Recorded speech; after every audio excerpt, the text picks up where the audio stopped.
서울 강남구의 중심부에 우뚝 솟은 대한그룹 본사 대회의실은 숨막히는 긴장감으로 가득 차 있었다. 거대한 통유리 창 너머로 회색빛 도시의 풍경이 내려다 보였지만 그 안에 모인 수십 명의 주주들과 임원들은 바깥 풍경에 눈길을 줄 여유가 전혀 없었다. 오늘은 그룹의 운명을 결정짓는 중요한 인수합병 안건이 표결에 붙여지는 날이었고 공기는 무겁게 가라앉아 있었다. 상석에 앉은 강민혁 사장은 자신의 승리를 확신하는 듯 오만함이 깃든 미소를 띠며 좌중을 둘러보고 있었다. 잘 재단된 이탈리아산 슈트는 그의 탄탄한 체격을 돋보이게 했고 냉철한 눈빛은 반대파들을 위축시키기에 충분했다. 그는 지난 5년 동안 무자비한 숙청과 공격적인 경영으로 그룹 내에서 절대적인 권력을 구축해 왔으며 오늘이 바로 그 정점을 찍는 날이라 믿어 의심치 않았다. 민혁은 마이크를 잡고 났지만 위압적인 목소리로 연설을 이어가며 반대 의견을 가진 소액 주주들의 기세를 꺾어 놓았다. 그의 말 한마디 한마디에는 거역할 수 없는 힘이 실려 있었고 회의실 안의 분위기는 점차 그가 원하는 방향으로 흘러가고 있었다.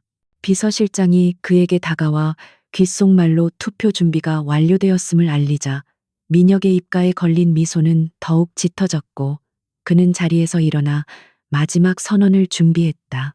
그때 굳게 닫혀있던 대회의실에 육중한 참나무 문이 요란한 소리 없이 그러나 묵직한 존재감을 과시하며 양쪽으로 활짝 열렸다.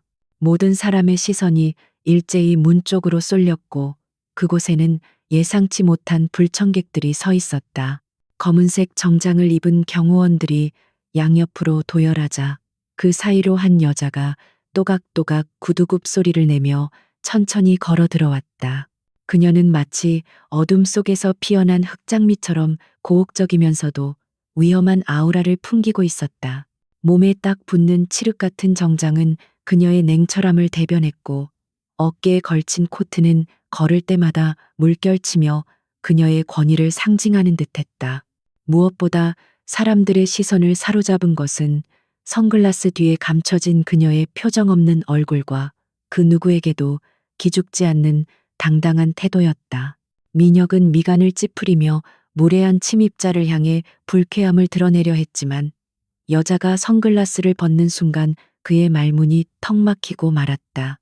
그 얼굴은 5년 전 자신이 횡령 누명을 씌워 감옥으로 보냈던 비서 한서연과 너무나도 닮아 있었기 때문이었다. 하지만 기억 속에 유약하고 순진했던 여자는 온데간데 없고 눈앞에는 차가운 얼음 칼날 같은 눈빛을 지닌 전혀 다른 존재가 서 있었다. 회의실 안은 순식간에 웅성거리는 소리로 가득 찼고 몇몇 언로 임원들은 그녀의 얼굴을 알아보고 경악을 금치 못하며 자리에서 일어났다. 서연은 주위의 반응 따위는 신경 쓰지 않는다는 듯 곧바로 단상을 향해 걸어갔고 그녀의 뒤를 따르는 수행원들은 두꺼운 서류 가방을 테이블 위에 올려놓았다. 그녀는 민혁의 시선을 정면으로 받아치며 입가에 서늘한 미소를 지어 보였다. 늦어서 죄송합니다. 하지만 대한그룹의 미래가 걸린 자리에 최대 채권자이자 주요 투자자인 헬리오스 펀드의 대리인이 빠져서는 안 되겠죠. 그녀의 목소리는 부드러웠지만 그 안에 담긴 힘은 회의실 전체를 압도할 만큼 강력했다. 민혁은 헬리오스라는 단어를 듣자마자 등줄기에 식은땀이 흐르는 것을 느꼈다. 그것은 이번 합병의 열쇠를 쥐고 있는 베일에 쌓인 국제투자그룹의 이름이었다. 민혁은 떨리는 손을 애써 감추며 단상 아래로 내려와 그녀와 마주 섰고 그의 눈동자는 의심과 혼란으로 심하게 흔들리고 있었다. 당신 도대체 정체가 뭐야? 한서연, 죽은 줄 알았던 네가 어떻게 여기에 있어? 그는 억눌린 목소리로 물었지만 서연은 대답 대신 가볍게 어깨를 으쓱해 보일 뿐이었다. 그녀에게 강민혁이라는 남자는 더 이상 공포의 대상이 아니었다. 서연은 천천히 단상으로 올라가 마이크를 잡고 좌중을 향해 명확하고 또렷한 목소리로 자신의 입장을 표명하기 시작했다. 저는 헬리오스 아시아 지부의 총괄이사 비비안 한입니다.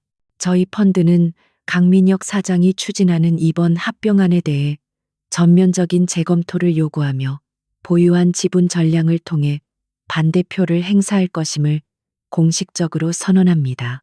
그녀의 발언은 마치 폭탄이 터진 것과 같은 충격을 주었고 회의실은 아수라장이 되어 서로 고성을 지르며 혼란에 빠졌다.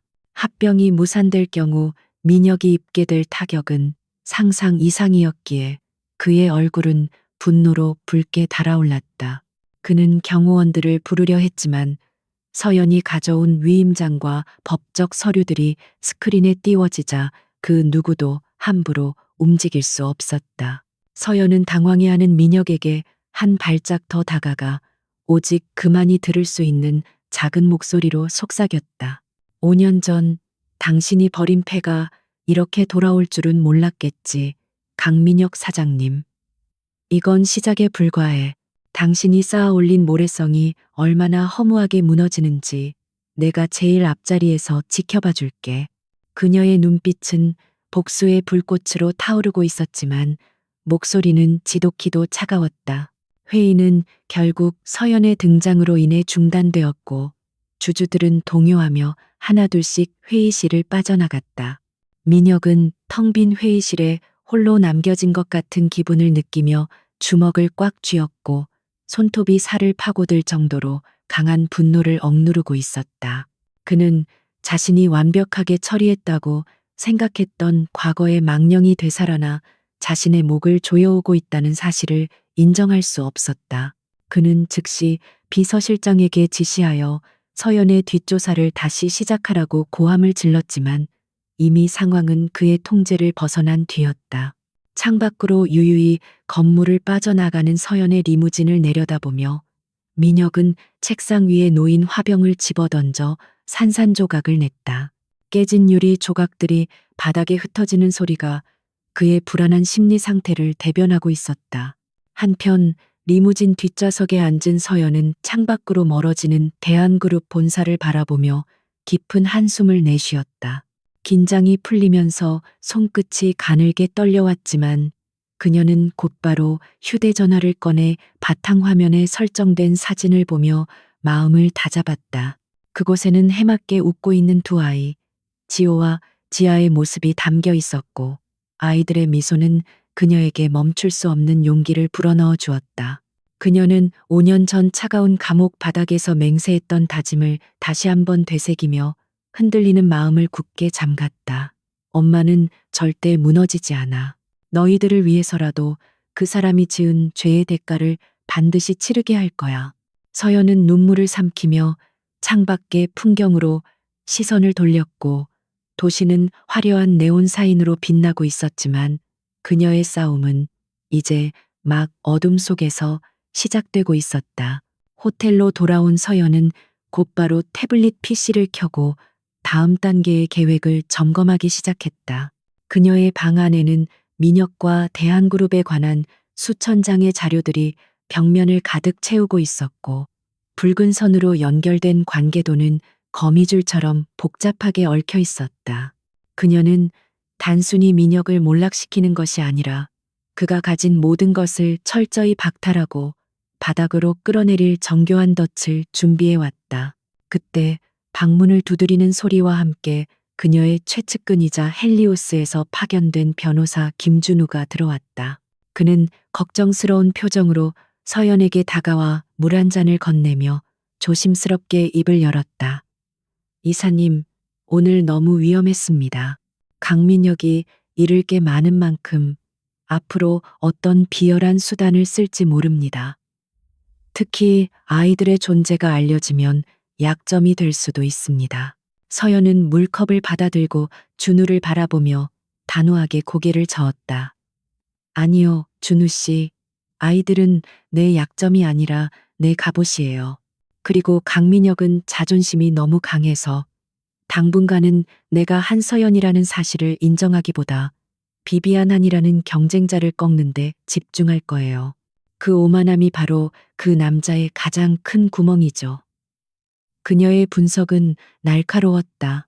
준우는 서연의 결연한 의지를 확인하고 고개를 끄덕이며 가져온 서류 봉투를 내밀었다. 말씀하신 대로 강민혁의 비자금 계좌 추적을 완료했습니다. 생각보다 더 지저분하고 복잡하게 얽혀 있더군요. 이 자료를 언제 터뜨릴 생각이십니까? 서연은 서류를 받아 훑어보며 만족스러운 듯 입가에 옅은 미소를 띄었다. 아직은 아니에요.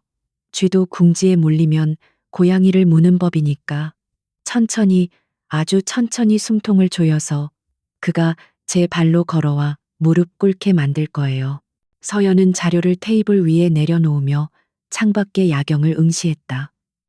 밤하늘에 뜬 달이 유난히 차갑게 빛나고 있었고 그녀의 복수극은 이제 서막을 올렸을 뿐이었다. 강민혁의 집무실은 폭풍이 휩쓸고 지나간 듯 어수선했고 바닥에는 깨진 유리, 조각과 흩어진 서류들이 널브러져 있었다.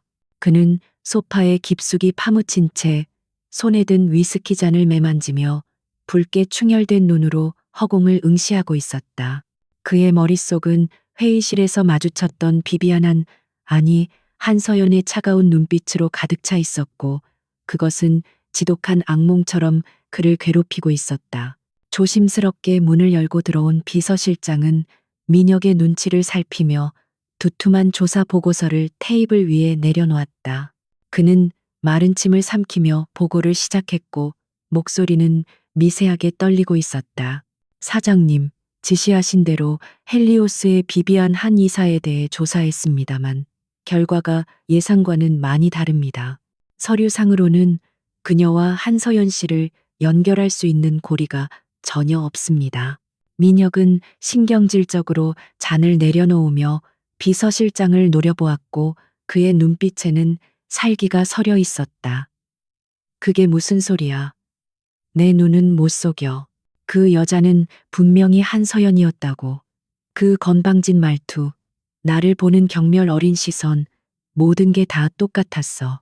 그런데 서류상으로 아무런 연관이 없다는 게 말이 돼? 그는 보고서를 거칠게 넘기며 소리쳤다.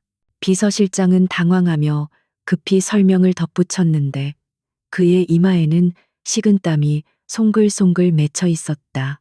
비비안하는 재미교포 3세로 10대 시절 미국으로 입양되어 아이비리그를 수석으로 졸업한 금융 영재입니다.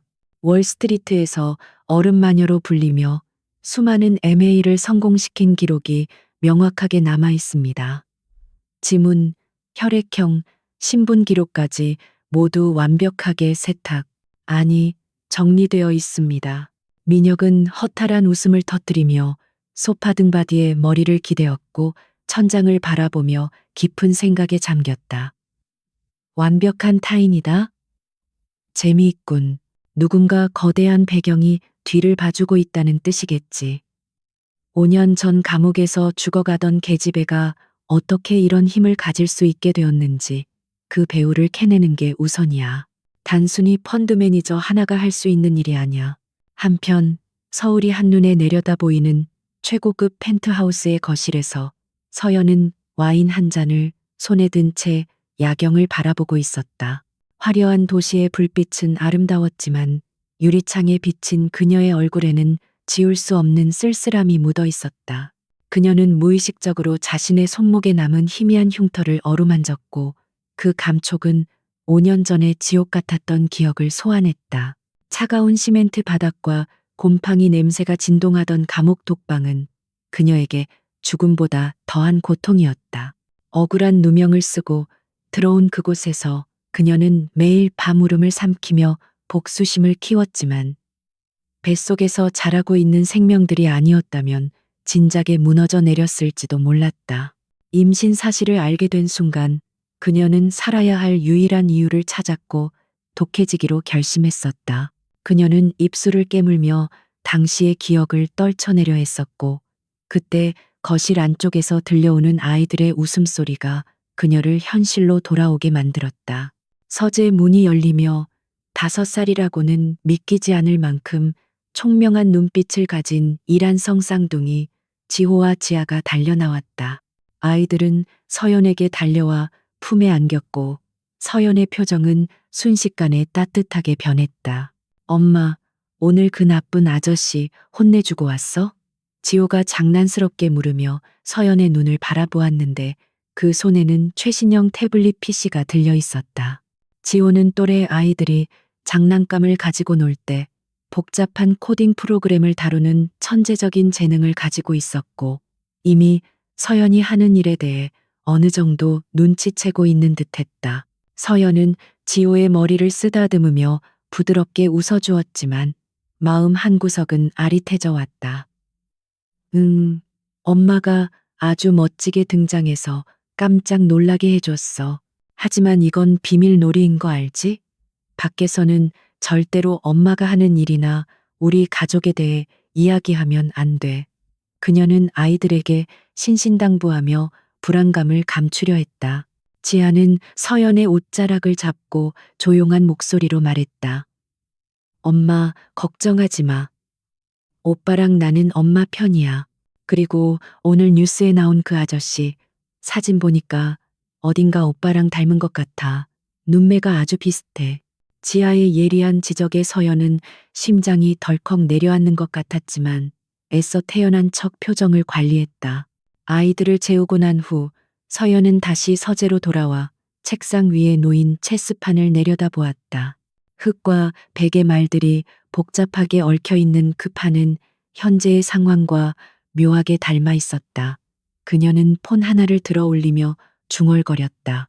강민혁, 네가 가장 믿고 의지하는 팔다리부터 하나씩 잘라주지. 고립된 왕이 얼마나 비참한지 느끼게 해줄게. 다음 날 아침 대한그룹 재무팀 사무실은 검찰 수사관들이 들이닥치면서 아수라장이 되었다. 영문도 모른 채 끌려가는 사람은 다름 아닌 최 이사였는데 그는 5년 전 민혁의 지시를 받아 서연에게 횡령 혐의를 뒤집어 씌우는 서류를 조작했던 장본인이었다.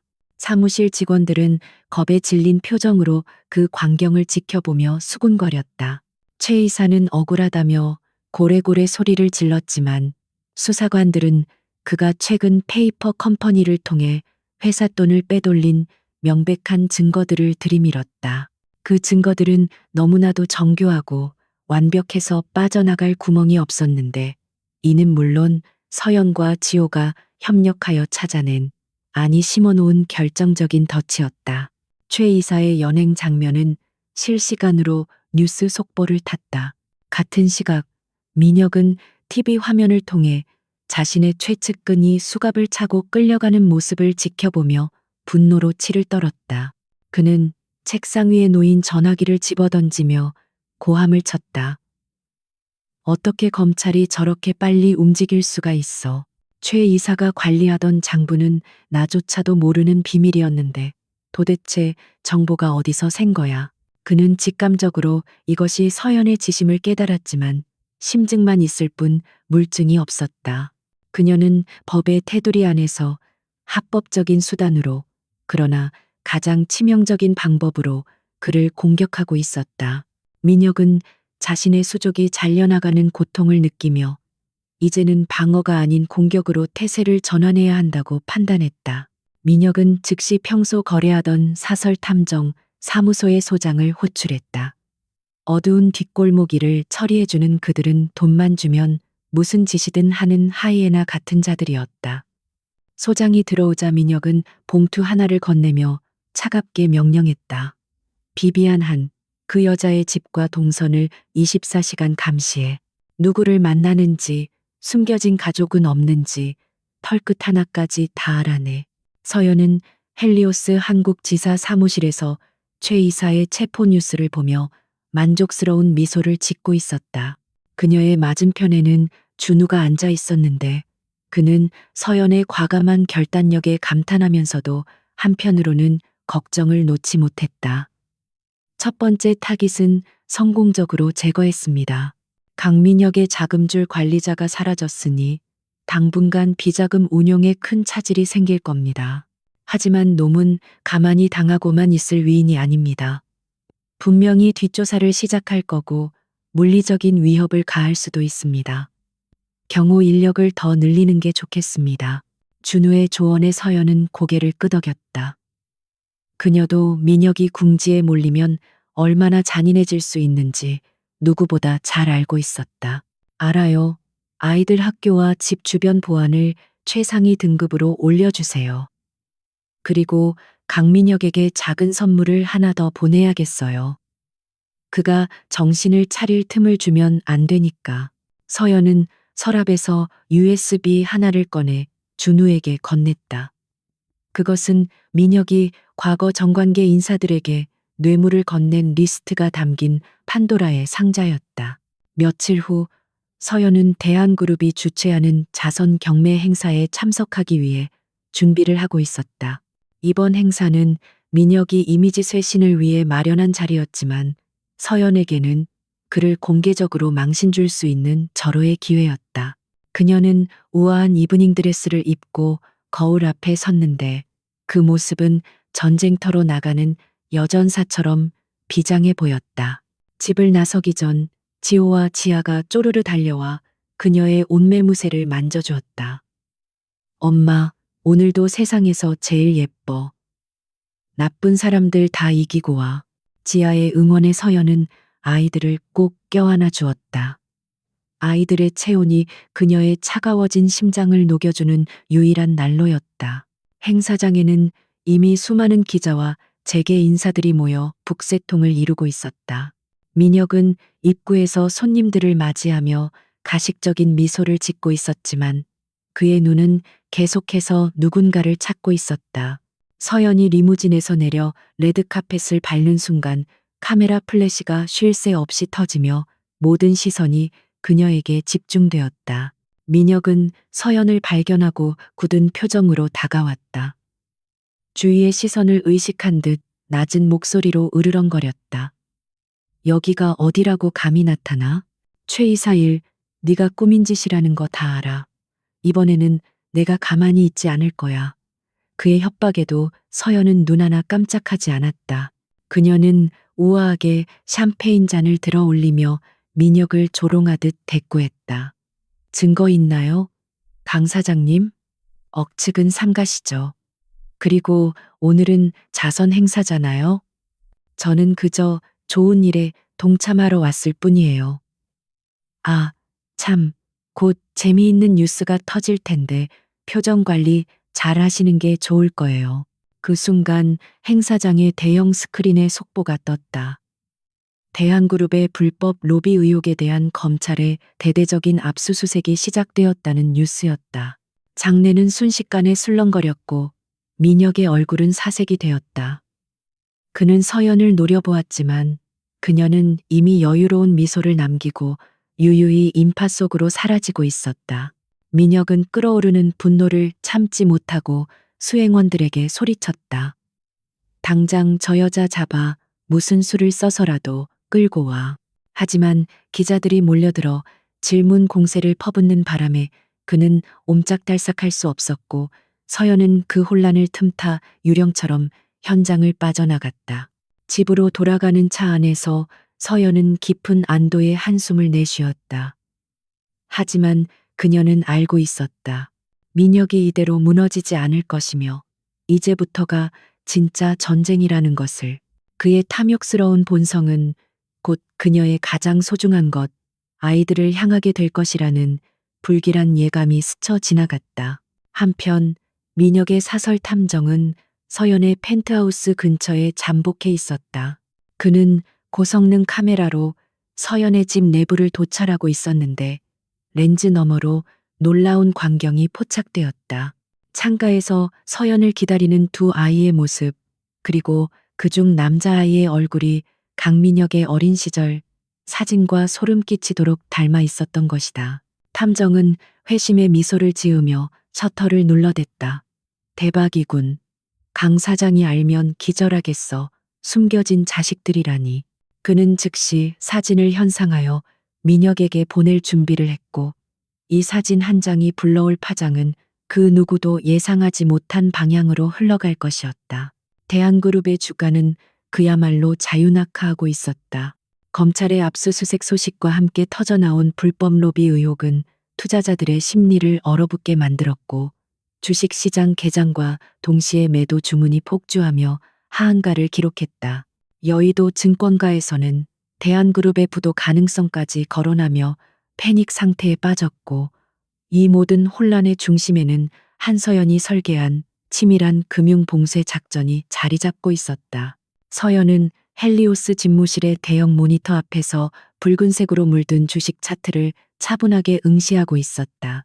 그녀의 손끝은 5년 전 강민혁이 자행했던 분식 회계의 증거 자료 위에 놓여 있었는데 그것은 대한그룹의 자금줄을 단숨에 끊어버릴 수 있는 결정적인 아킬레스건이었다. 그녀는 타이밍을 재고 있었다. 민혁이 가장 고통스러워할 순간에 마지막 숨통을 끊어놓기 위해서였다. 지금입니다. 이사님. 채권단이 동요하고 있습니다. 지금 상환 압박을 넣으면 대한그룹은 현금 유동성 위기로 꼼짝없이 부도 처리를 막아야 하는 상황에 몰리게 됩니다. 준우가 긴박한 목소리로 보고하며 태블릿 PC를 내밀었다.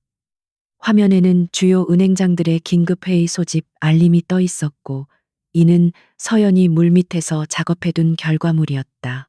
서연은 망설임 없이 승인 버튼을 눌렀다. 자금 회수 시작하세요.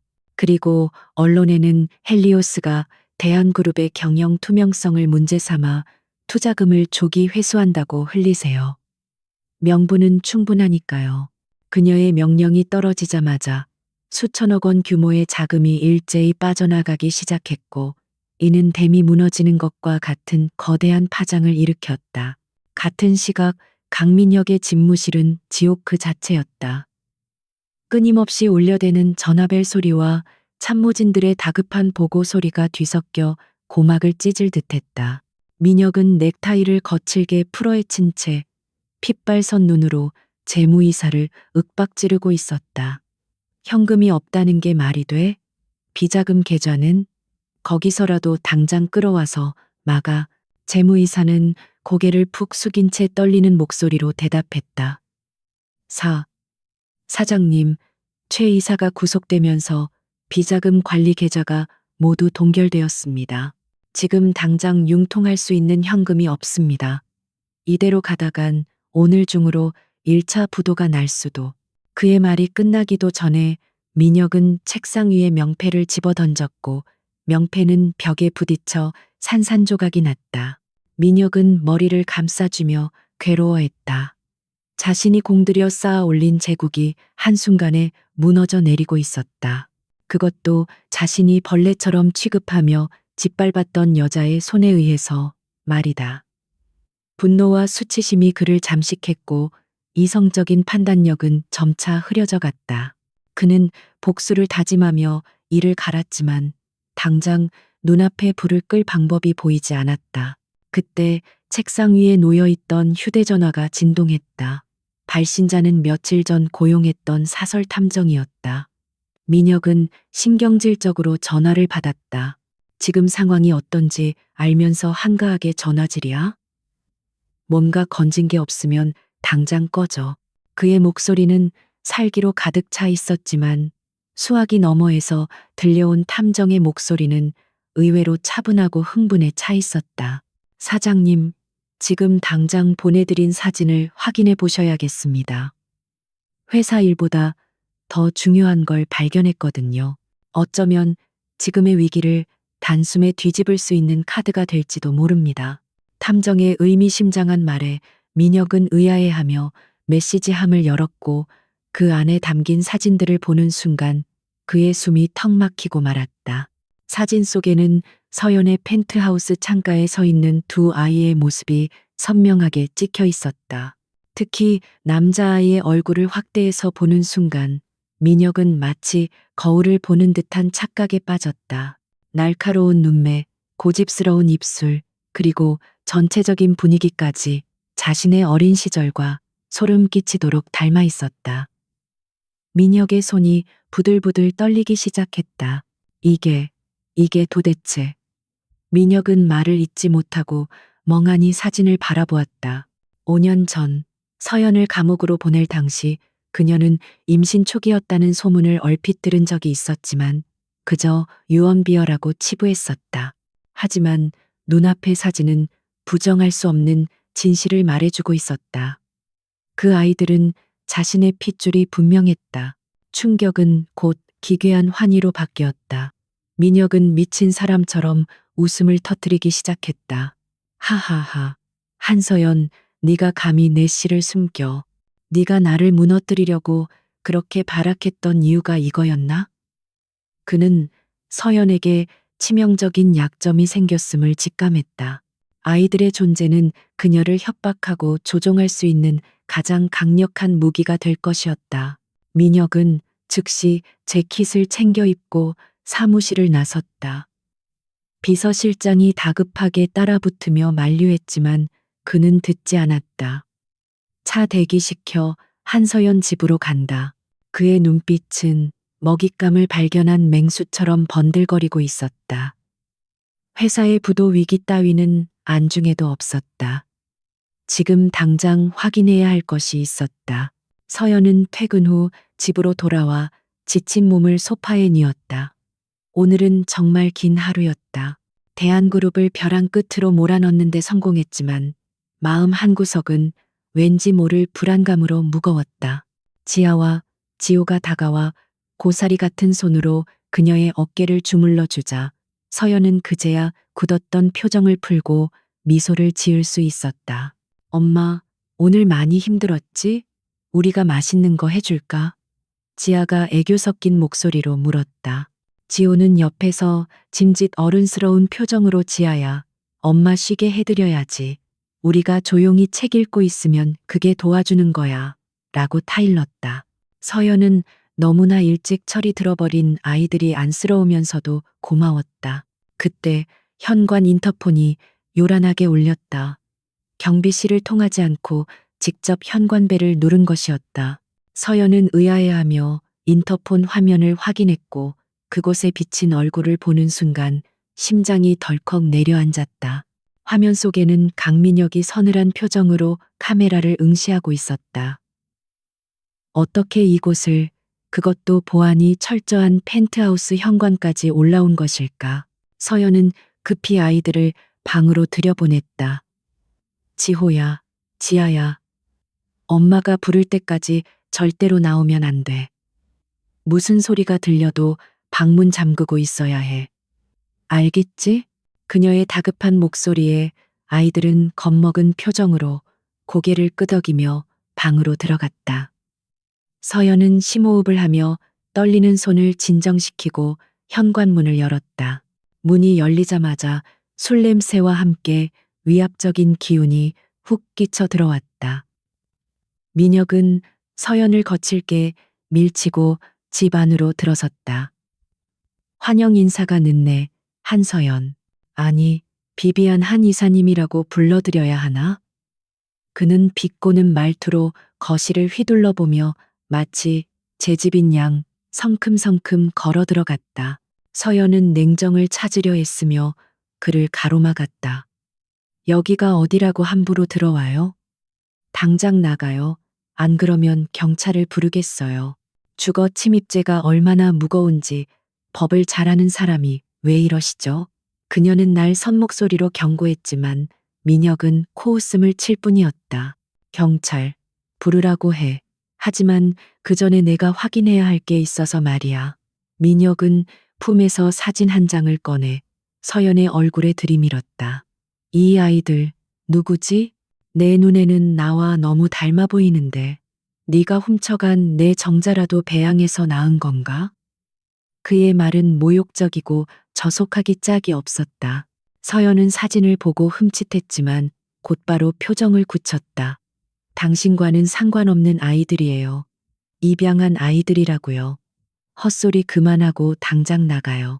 그녀는 필사적으로 부정했지만 목소리는 미세하게 떨리고 있었다. 민혁은 그 떨림을 놓치지 않고 그녀에게 바짝 다가갔다. 거짓말하지 마. 5년 전 네가 감옥에 들어갈 때 임신 중이었다는 거 이제야 기억이 났어. 내 아이들이지? 감히 내 허락도 없이 내 핏줄을 낳아서 숨겨? 민혁은 서연의 손목을 거칠게 낚아챘다. 서연은 고통에 신음하며 벗어나려 발버둥 쳤지만 남자의 힘을 당해낼 수는 없었다. 그 순간 엄마 괴롭히지 마요 라는 외침과 함께 방문이 열리고 지호가 뛰쳐나왔다. 지호는 손에 들고 있던 장난감 야구 방망이를 민혁의 다리에 힘껏 휘둘렀다. 악! 민혁은 예상치 못한 공격에 비명을 지르며 서연의 손목을 놓았고 뒤따라 나온 지아는 서연의 앞을 막아서며 울먹였다. 민혁은 고통스러운 다리를 부여잡고 고개를 들었다. 그리고 자신을 노려보고 있는 작은 소년 지호와 눈이 마주쳤다. 가까이서 본 아이의 얼굴은 사진보다 훨씬 더 자신을 닮아 있었다. 특히 분노로 이글거리는 눈빛은 강민혁 자신의 것을 그대로 빼다 박은 듯했다. 유전자 검사 따위는 필요 없었다. 본능이 말해주고 있었다. 하, 정말이군. 정말 내 아들이야. 민혁은 통증도 잊은 채 넋을 잃고 지호를 바라보았다. 지호는 물러서지 않고 당당하게 소리쳤다. 우리 엄마한테서 떨어져요. 나쁜 아저씨, 경찰에 신고할 거예요. 5살 아이답지 않은 기백에 민혁은 묘한 전율을 느꼈다. 서연은 급히 아이들을 등 뒤로 감싸 안으며 민혁을 노려보았다. 아이들에게 손대지 마. 당신은 아빠 자격 없어. 5년 전에 날 버리고 죽이려 했을 때 당신은 이 아이들도 함께 죽인 거나 다름없어. 이제 와서 무슨 낯짝으로 아빠 행세를 하려는 거야. 그녀는 격앙된 목소리로 절규했다. 하지만 민혁의 태도는 완전히 바뀌어 있었다. 그는 사악한 미소를 지으며 천천히 일어섰다. 자격? 그건 법이 판단해 주겠지. 그리고 나는 원하는 건 뭐든지 가져. 한서연, 회사도, 그리고 내 핏줄도. 네가 아무리 발버둥 쳐봤자 내 손바닥 아니야. 민혁은 아이들을 탐욕스러운 눈빛으로 훑어보며 말을 이었다. 내 아들이 저렇게 똑똑하다니 아주 마음에 들어.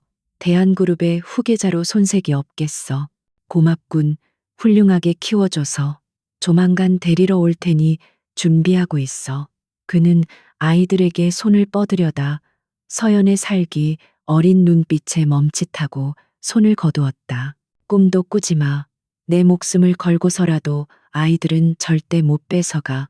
서연은 이를 악물고 말했다. 민혁은 넥타이를 고쳐 매며 비릿한 웃음을 흘렸다. 두고 보자고. 네가 언제까지 그 기세를 유지할 수 있을지. 헬리오스의 자금, 압박, 마음대로 해. 어차피 아이들 양육권 소송 걸고 네 과거 까발리면 넌 사회적으로 매장이야. 민혁은 현관 쪽으로 걸어가다 뒤를 돌아보며 마지막 경고를 날렸다. 내일부터 전쟁은 회사가 아니라 법정에서 하게 될 거야. 아이들을 뺏기기 싫으면 지금이라도 내 발밑에 기어서 빌어. 그럼 잡이라도 베풀어 줄 테니까. 그는 문을 쾅 닫고 나갔고 집안에는 무거운 정적만이 감돌았다. 서연은 다리에 힘이 풀려 주저앉았다. 지아와 지호가 겁에 질려 그녀의 품으로 파고들었다. 엄마, 저 아저씨가 우리 아빠야? 우리 데려가는 거야? 지아가 울먹이며 물었다. 서연은 아이들을 꽉 껴안으며 눈물을 흘렸다. 올 것이 오고야 말았다. 가장 피하고 싶었던 최악의 시나리오가 현실이 된 것이다. 하지만 서연은 곧 눈물을 닦아냈다.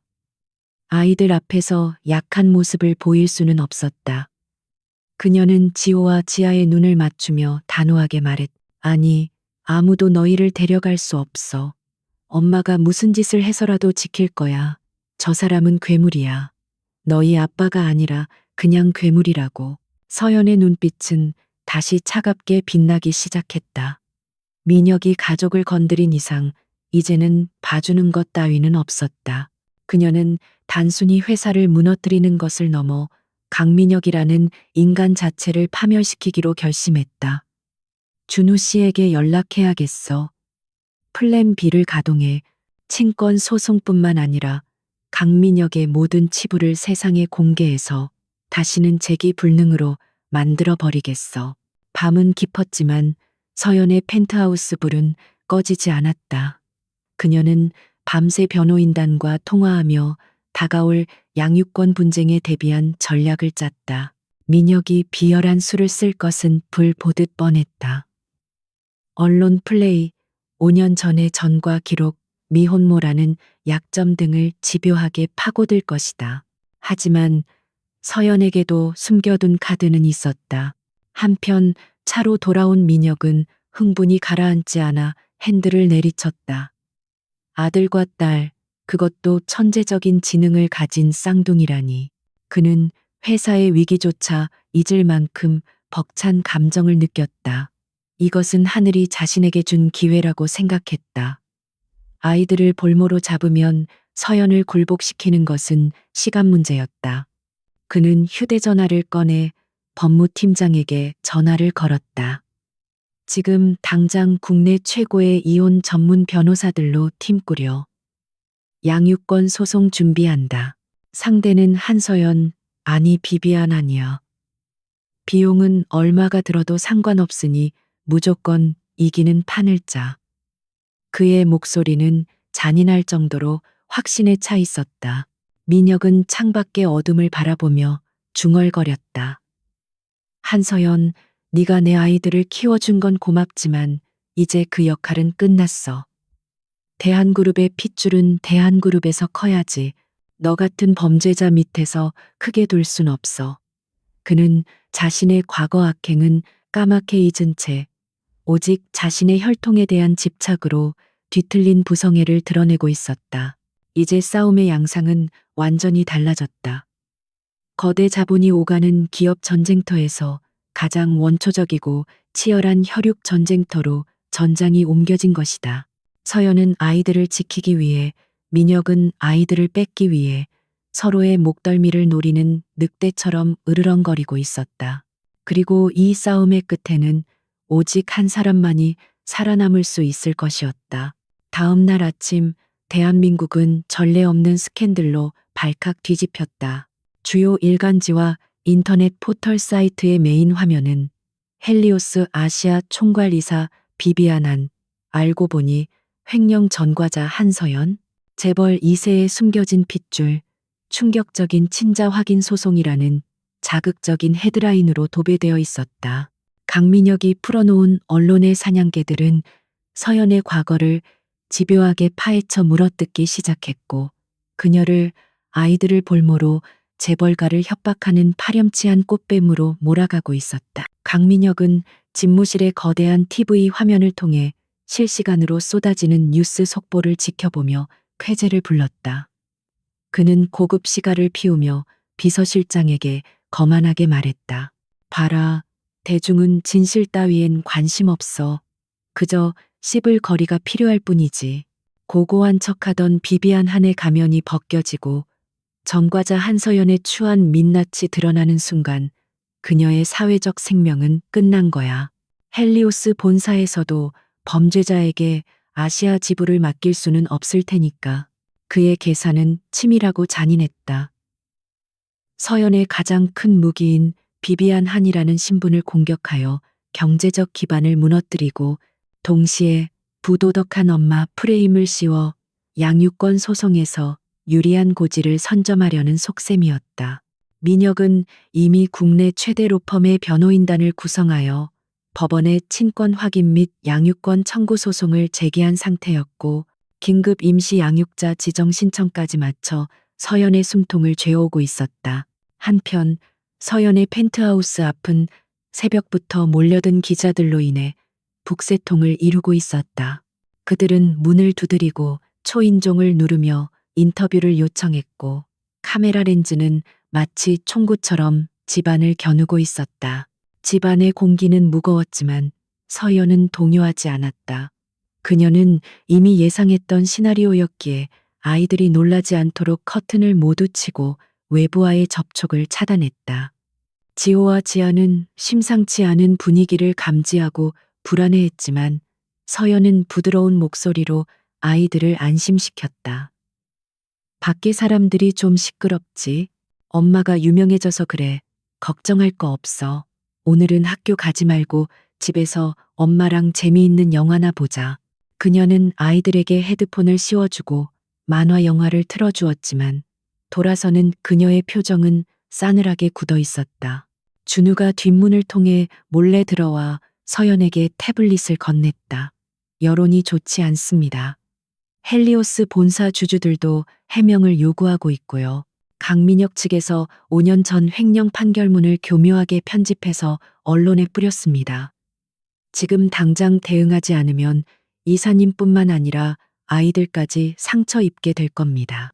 준우의 목소리에는 다급함이 묻어났다. 서연은 태블릿에 띄워진 악성 댓글들을 차분하게 스크롤했다. 범죄자가 무슨 애를 키워, 애들이 불쌍하다, 유전자 검사해라 등 입에 담지 못할 비난들이 쏟아지고 있었다. 하지만 서연의 눈빛은 흔들림이 없었다. 오히려 그녀의 입가에는 서늘한 미소가 번졌다. 강민혁, 정말 저열한 수법을 쓰는군. 진흙탕 싸움을 원한다면 기꺼이 응해줘야지. 대신 그 진흙구덩이가 너의 무덤이 될 거라는 건 몰랐을 거야. 준우 씨, 오늘 오후 2시 중앙지방법원 앞에서 기자회견을 열겠다고 공지하세요. 숨지 않아요. 정면 돌파합니다. 서연의 단호한 결정에 준우는 잠시 놀란 듯했으나 곧 결연한 표정으로 고개를 끄덕였다. 서연은 단순히 방어하는 것에 그치지 않고 이 이슈를 이용해 강민혁의 급소를 찌를 생각이었다. 대중의 관심이 집중된 지금이야말로 진실을 폭로할 최고의 타이밍이었다. 오후 2시 서울중앙지방법원 앞은 수백 명의 취재진으로 인산인해를 이루었다. 검은색 밴에서 서연이 내리자 플래시 세례가 쏟아졌고 질문들이 빗발쳤다. 한서연 씨, 횡령 혐의 인정하십니까? 아이들은 강민혁 대표의 자녀가 맞습니까? 양육권 포기하실 겁니까? 기자들은 마치 먹잇감을 노리는 하이에나 떼처럼 달려들었다. 서연은 경호원들의 보호를 받으며 단상 앞에 섰다. 그녀는 평소에 화려한 정장 대신 단정하고 수수한 옷차림을 하고 있었지만 그 눈빛만은 그 어느 때보다 강렬하게 빛나고 있었다. 그녀는 마이크를 잡고 잠시 침묵을 지키며 좌중을 압도했다. 소란스럽던 현장이 순식간에 조용해지자 그녀는 또렷한 목소리로 입을 열었다. 안녕하십니까. 헬리오스 이사 비비안 한, 그리고 두 아이의 엄마 한서연입니다. 그녀는 자신의 두 가지 정체성을 모두 인정하며 당당하게 서두를 뗐다. 먼저 저의 개인적인 일로 심려를 끼쳐드려 죄송합니다. 강민혁 대표가 제기한 친자 확인 소송 피하지 않겠습니다. 제 아이들은 강민혁 씨의 핏줄이 맞습니다. 그녀의 폭탄 선언의 현장은 술렁거렸고 기자들은 미친 듯이 키보드를 두드렸다. 하지만 서연의 다음 말은 더 큰 충격을 안겨주었다. 하지만 저는 강민혁 씨에게 양육권을 넘길 생각이 추호도 없습니다. 그는 아비 될 자격이 없기 때문입니다. 언론에 보도된 5년 전 횡령 사건 맞습니다. 저는 징역을 살았습니다.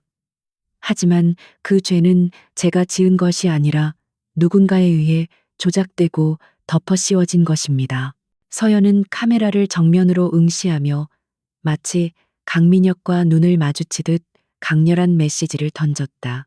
아이들을 임신한 사실을 알면서도 저를 감옥으로 보낸 사람, 자신의 비리를 덮기 위해 한 여자의 인생을 파괴한 사람이 바로 아이들의 친부 강민혁 씨입니다.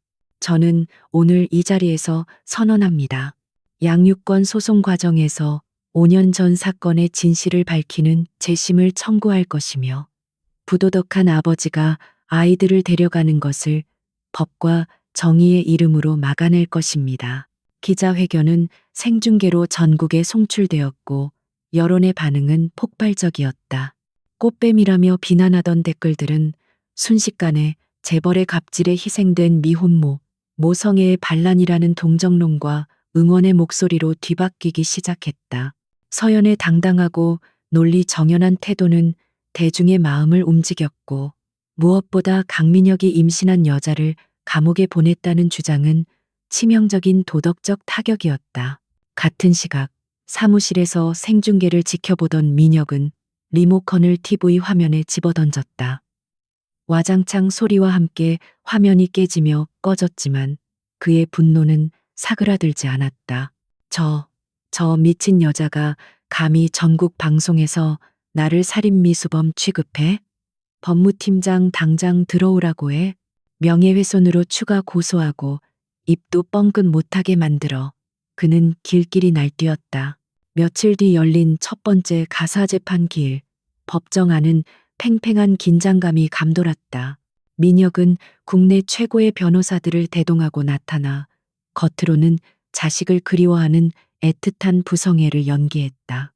그의 변호인은 서연의 전과 기록과 미혼모로서의 경제적 불안정성 물론 조작된 자료였다. 그리고 아이들이 범죄자의 자식이라는 꼬리표를 달고 살아야 하는 환경적 결함을 공격의 포인트로 잡았다. 존경하는 재판장님, 피고 한서연은 중범죄를 저지르고 복역한 전과자입니다. 아이들의 정서 발달과 미래를 위해, 그리고 대한민국 굴지의 기업 후계자로서의 교육을 위해 친부인 원고 강민혁에게 양육권이 지정되어야 마땅합니다.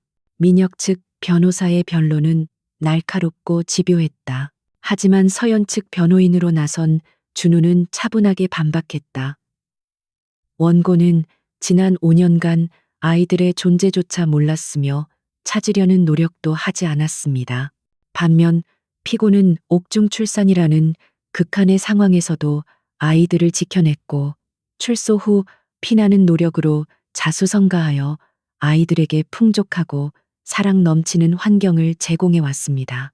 부모의 자격은 혈연이나 재력이 아니라 지난 시간 동안 보여준 책임감과 사랑으로 증명되는 것입니다. 서연은 피고석에 앉아 민혁을 똑바로 쳐다보았다.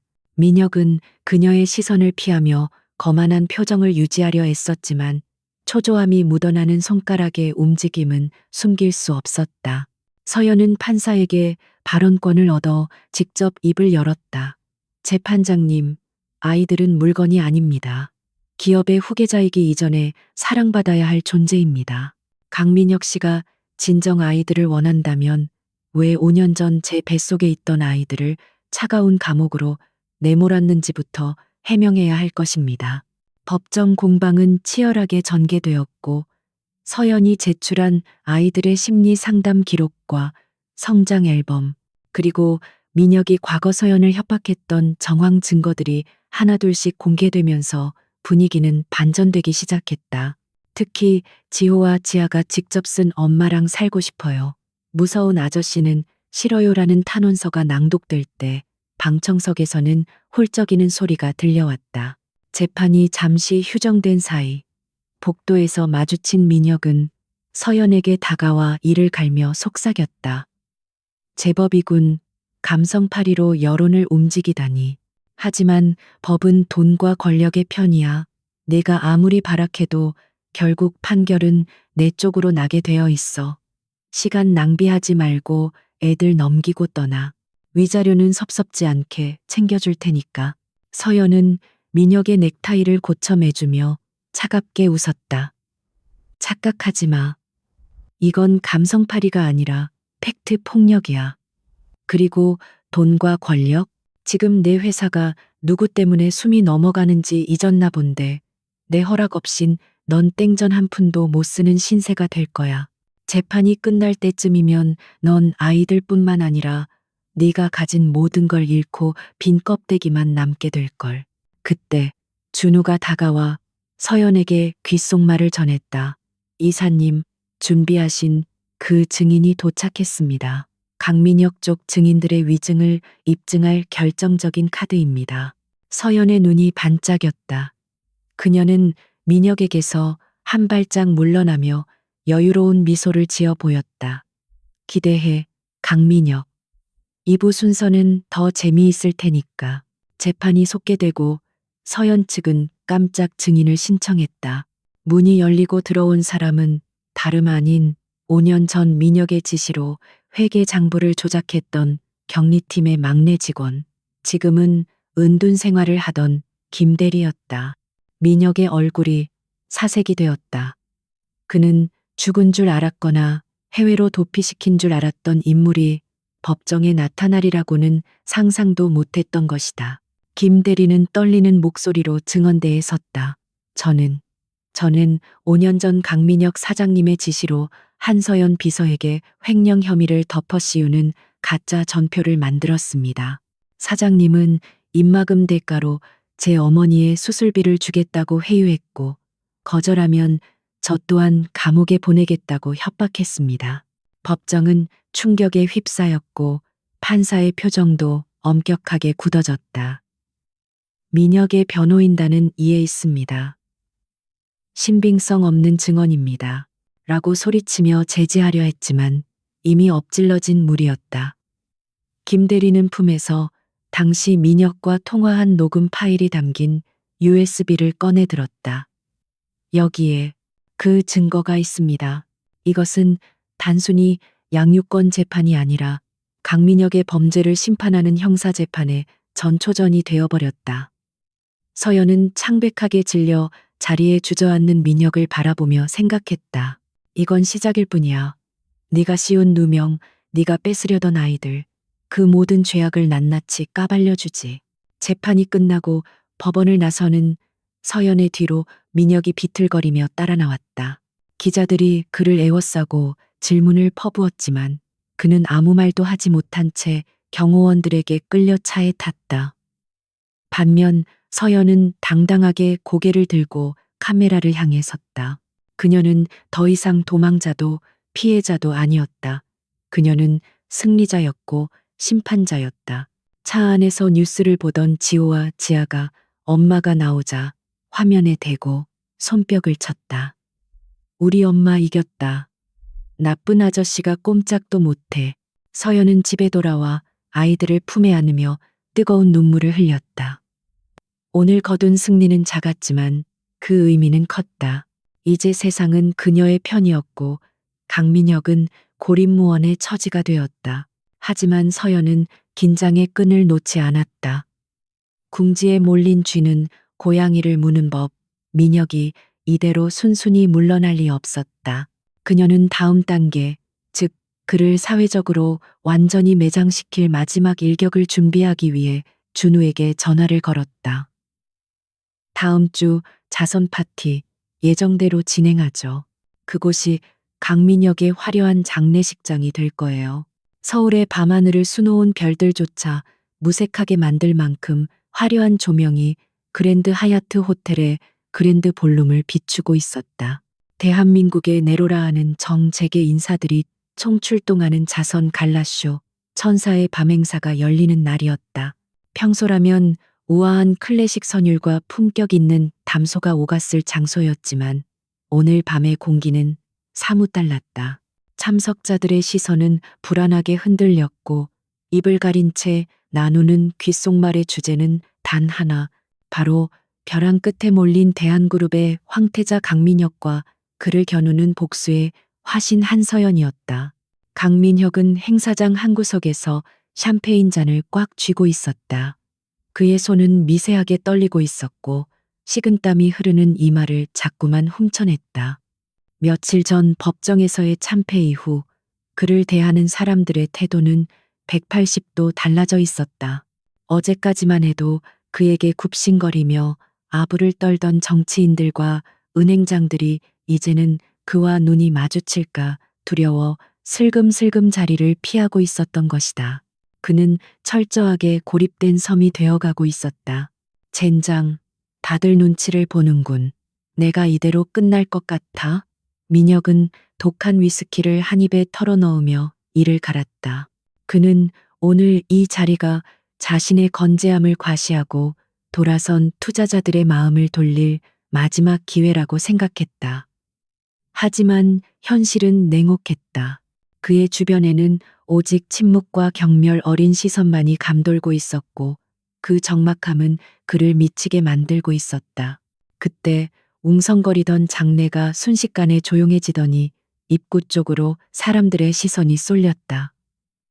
거대한 문이 열리고 스포트라이트를 받으며 한 여자가 등장했다. 한서연이었다. 그녀는 피를 연상시키는 짙은 버건디색 이브닝 드레스를 입고 있었는데 그 강렬한 색채는 그녀의 하얀 피부와 대비되어 숨이 멎을 듯한 아름다움을 자아냈다. 그녀의 등장은 마치 여왕의 귀환과도 같았다. 서연은 고개를 꼿꼿이 세우고 우아한 걸음걸이로 레드카펫을 걸어 들어왔다. 그녀의 곁에는 헬리오스 펀드의 고위 간부들과 국제 변호인단이 호위하듯 따르고 있어 그녀의 위상을 짐작게 했다. 사람들은 저절로 길을 터주었고 그녀는 그 사이를 지나며 여유로운 미소를 잃지 않았다. 그 미소는 민혁을 향한 무언의 선전포고였다. 민혁은 서연을 보자마자 끓어오르는 분노를 참지 못하고 그녀에게 성큼성큼 다가갔다.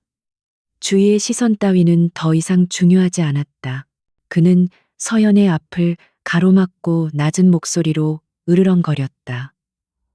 여기까지 기어들어 오다니 정말 뻔뻔하군. 여기가 네가 올 자리라고 생각하나? 범죄자 주제에 감히 사교계의 여왕이라도 된 줄 아나 본데 착각하지 마. 서연은 걸음을 멈추고 천천히 고개를 돌려 민혁을 바라보았다. 그녀의 눈빛에는 경멸조차 담겨 있지 않은 그저 하찮은 벌레를 보는 듯한 무심함만이 존재했다. 범죄자라. 그 단어는 곧 당신에게 더 잘 어울리게 될 텐데, 강 사장님. 그리고 오늘 밤의 주인공은 당신이 아니라 접니다. 당신은 그저 몰락해가는 왕국의 패주로서 이 쇼를 관람하기만 하면 돼요. 뭐라고? 이 건방진. 민혁이 손을 들어 올리려는 순간 주변에 있던 경호원들이 즉시 제지하려 움직였다. 하지만 서연은 손을 들어 그들을 말리며 한 발짝 더 민혁에게 다가갔다. 때려봐요. 보는 눈이 이렇게 많은데 당신의 그 폭력적인 성향이 만천하에 드러나면 양육권 소송은 그걸로 끝이라는 거 잘 알 텐데요. 그녀는 차갑게 비웃으며 그의 귓가에 속삭였다. 민혁은 주먹을 부들부들 떨며 허공에서 멈췄다. 그의 얼굴은 수치심으로 붉게 달아올랐고 거친 숨을 몰아쉬었다. 서연은 그런 그를 비웃듯 지나쳐 무대 중앙으로 향했다. 오늘 행사의 하이라이트인 기부금 전달식과 특별 연설이 예정되어 있었기 때문이었다. 사회자가 떨리는 목소리로 그녀를 소개했다. 오늘의 메인 호스트이자 헬리오스 아시아의 대표 비비안 한 이사님을 모시겠습니다. 우레와 같은 박수 소리와 함께 단상에 오른 서연은 마이크를 잡고 좌중을 둘러보았다. 그녀의 시선이 민혁에게 머물렀을 때 장내의 조명이 어두워지고 대형 스크린이 켜졌다. 오늘 저는 단순히 기부를 하러 온 것이 아닙니다. 5년 전 이 자리에서 묻혀버린 진실 하나를 여러분과 공유하고 싶어서입니다. 거짓과 탐욕으로 얼룩진 한 남자의 위선을 벗겨내기 위해서 말이죠. 서연의 신호와 함께 스크린에는 낯선 영상이 재생되기 시작했다. 그것은 5년 전 서연이 횡령 혐의를 뒤집어쓰고 경찰에 체포되던 날 밤의 CCTV 영상이었다.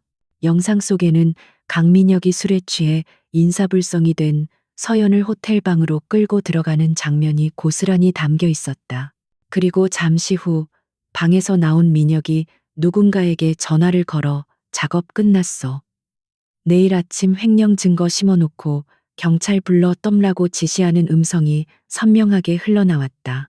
장내는 경악에 찬 비명과 웅성거림으로 가득 찼다.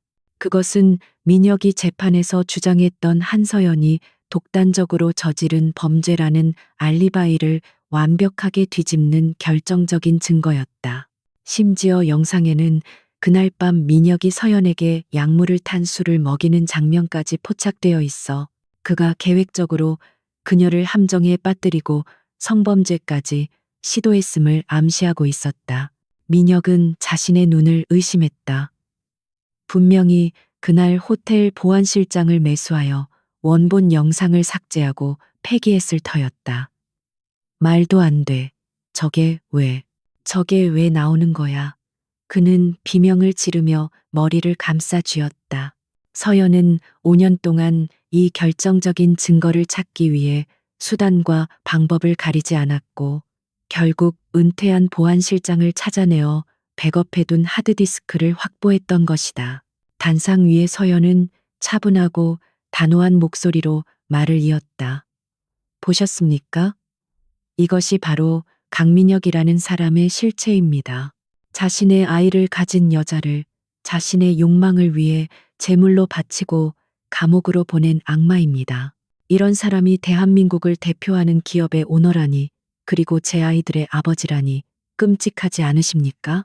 객석에 앉아있던 사람들은 민혁을 향해 손가락질하며 수군거렸고 일부는 혐오스러운 표정으로 자리를 박차고 일어났다.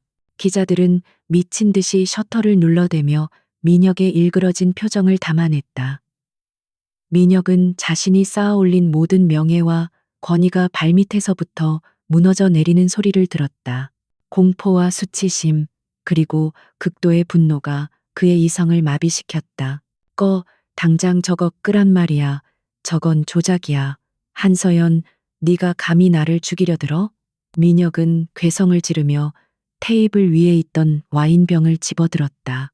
그는 미친 사람처럼 단상을 향해 돌진했다.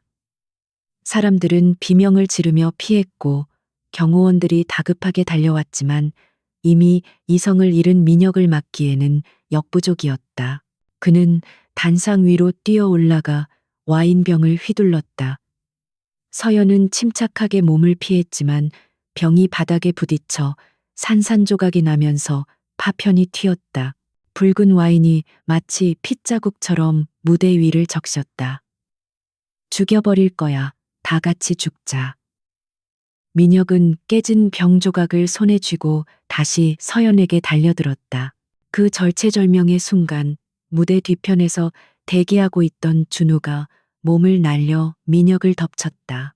두 남자는 엉겨붙어 바닥을 뒹굴었고 곧이어 행사장에 배치되어 있던 경찰 병력과 보안 요원들이 들이닥쳐 민혁을 제압했다. 바닥에 깔린 민혁은 짐승처럼 울부짖으며 발버둥 쳤지만 수갑이 채워지는 차가운 감촉에 몸을 떨었다. 서연은 헝클어진 머리카락을 쓸어 넘기며 바닥에 처박힌 민혁을 내려다보았다. 그녀의 눈빛은 서늘하다 못해 처연하기까지 했다. 강민혁, 당신은 오늘 스스로 무덤을 팠어. 5년 전의 나처럼 이제 당신도 차가운 감옥 바닥에서 뼈저리게 후회하게 될 거야. 아, 참, 걱정하지 마. 당신이 죗값을 치르는 동안 아이들은 내가 보란 듯이 잘 키울 테니까. 경찰에게 끌려가면서도 민혁은 악에 바친 목소리로 저주를 퍼부었다. 가만 안 둬. 내가 나가면 너부터 죽일 거야. 이건 무효야. 하지만 그의 외침은 공허한 메아리가 되어 흩어질 뿐이었다. 화려했던 자선 파티장은 순식간에 아수라장이 되었고 이 모든 광경은 생중계 카메라를 통해 전국으로 송출되고 있었다. 대한그룹 회장의 폭행 난동과 과거의 추악한 진실은 실시간 검색어를 장악했다. 서연은 혼란스러운 현장을 뒤로하고 천천히 무대 뒤로 걸어 나왔다. 긴장이 풀리면서 다리에 힘이 풀려 휘청거렸지만 준우가 다가와 그녀를 부축해 주었다. 이사님, 괜찮으십니까? 다친 데는 없으세요? 준우의 걱정스러운 눈빛에 서연은 고개를 끄덕이며 희미하게 웃었다. 난 괜찮아요. 이제야 숨통이 좀 트이는 것 같네요. 오늘 밤 강민혁은 사회적으로 완전히 매장되었어요.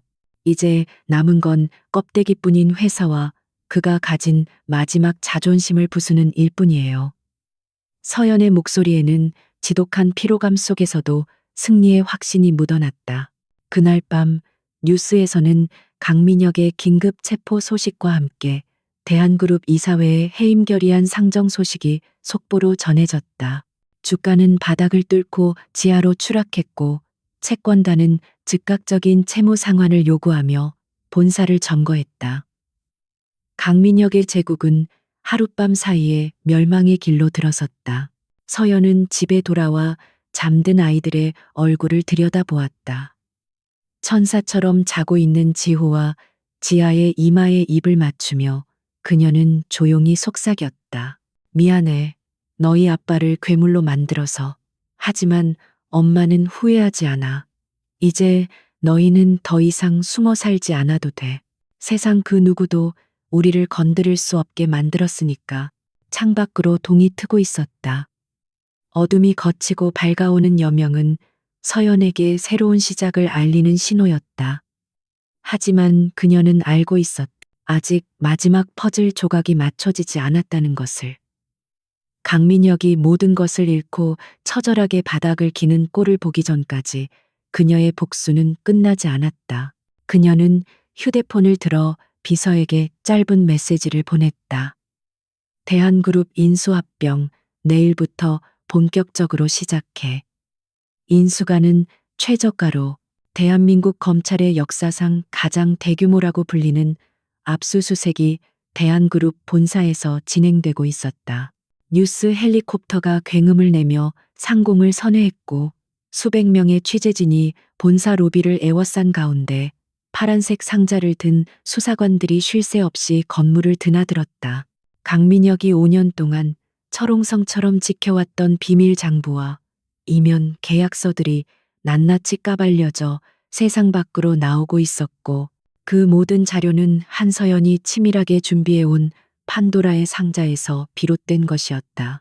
서연은 맞은편 호텔 스위트룸에서 이 광경을 내려다보며 차분하게 커피를 마시고 있었다. 그녀의 탁자 위에는 검찰에 제출된 증거 목록 사본이 놓여 있었는데 그것은 민혁이 빠져나갈 수 있는 모든 법적 구멍을 원천 봉쇄하는 완벽한 그물망이었다. 그녀는 단순히 그를 고발하는 데 그치지 않고 그의 비자금 루트와 정관계로 비명단을 익명으로 언론에 제보함으로써 검찰이 수사를 축소하거나 은폐할 수 없도록 여론의 불을 지펴놓은 상태였다. 오전 10시 대한그룹 대회의실에서는 긴급 이사회가 소집되었다. 구속 수사를 받게 된 강민혁은 참석하지 못했고 대신 그의 빈자리를 덩그러니 비워둔 채 이사들은 침통한 표정으로 앉아 있었다. 회사의 주가는 이미 바닥을 쳤고 은행권은 대출 만기 연장을 거부했으며 협력업체들은 줄도산의 공포에 떨며 대금 결제를 요구하고 있었다. 그룹은 사실상 침몰하는 배와 다름없었고 선장인 강민혁은 이미 구명보트조차 타지 못한 채 수장될 위기에 처해 있었다. 그때 회의실 문이 열리고 서연이 변호인단과 함께 당당하게 들어섰다. 그녀는 더 이상 외부 투자자가 아닌 채권단을 대표하는 관리인 자격이자 그룹의 최대 지분을 확보한 실질적인 오너로서 그 자리에 섰다. 이사들은 그녀의 눈치를 보며 웅성거렸지만 서연은 아랑곳하지 않고 상석 바로 옆 임시의장석에 자리를 잡고 앉았다. 그녀의 눈빛은 서리빨처럼 차가웠고 좌중을 압도하는 카리스마가 흘러넘쳤다. 지금부터 대한그룹 경영 정상화를 위한 임시 주주총회 및 이사회를 시작하겠습니다. 첫 번째 안건은 강민혁 대표이사의 해임안입니다. 서연의 목소리는 건조했지만 단호했다. 한때 강민혁의 충견 노릇을 하던 이사들조차 서로의 눈치만 살필 뿐 감히 반대 의견을 내놓지 못했다. 그들은 이미 살생부에 자신들의 이름이 올라가지 않기를 기도하며 서연에게 줄을 서기로 마음먹은 상태였다. 서연은 천천히 이사들을 둘러보며 쐐기를 박았다. 강민혁 전 대표는 회사에 수천억 원의 손해를 끼친 배임 및 횡령, 그리고 반인륜적인 범죄 행위로 인해 더 이상 경영을 맡을 자격을 상실했습니다. 헬리오스는 강민혁 체제의 종식을 전제로 긴급 구제 금융을 투입할 예정입니다. 이 자리에 계신 이사님들의 현명한 판단을 기다리겠습니다. 그것은 제안이 아닌 통보였고 거절할 경우 공멸하겠다는 협박이나 다름없었다. 결국 강민혁의 해임안은 만장일치로 통과되었다. 의사봉이 3번 땅 울리는 순간 강민혁의 시대는 공식적으로 막을 내렸다. 그가 30년 동안 쌓아올린 제국이 그가 5년 전 짓밟았던 여자의 손짓 한 번에 허무하게 무너져 내린 것이다. 서연은 회의실 정면에 걸려있던 강민혁의 초상화를 바라보며 씁쓸한 미소를 지었다. 복수는 성공했지만 그 과정에서 희생된 수많은 사람과 자신의 잃어버린 5년이 떠올라 가슴 한구석이 아려왔다. 같은 시각 강민혁은 구치소 접견실에서 변호사를 통해 해임 소식을 전해 들었다. 그는 믿을 수 없다는 표정으로 강화 유리를 주먹으로 내리치며 고함을 질렀다. 배신자들, 내가 먹여 살린 게 얼만데 감히 내 등을 쳐. 항소해. 당장 무효 소송 걸라고. 내 회사야. 대한그룹은 내 거라고. 그의 눈은 광기로 번들거렸고 입가에는 거품까지 물고 있었다.